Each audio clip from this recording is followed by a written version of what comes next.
Yan mga idol, magandang araw po. At ayan, sakto sa umuulan na panahon ng miswa at nilagyan natin ng hipon mga idol. Tara, samahan nyo ako magsangkotsa muna tayo ng hipon mga idol at maraming sibuyas at bawang.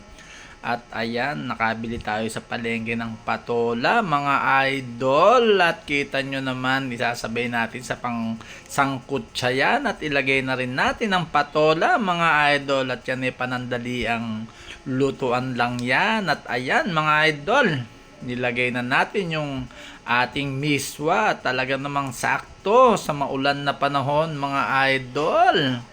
Ayan na po, konting-konti na lang siguradong panalo na yan mga idol.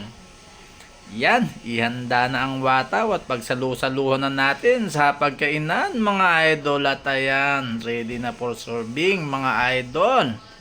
Ano pa hinihintay nyo? Ihanda ang bahaw mga idol.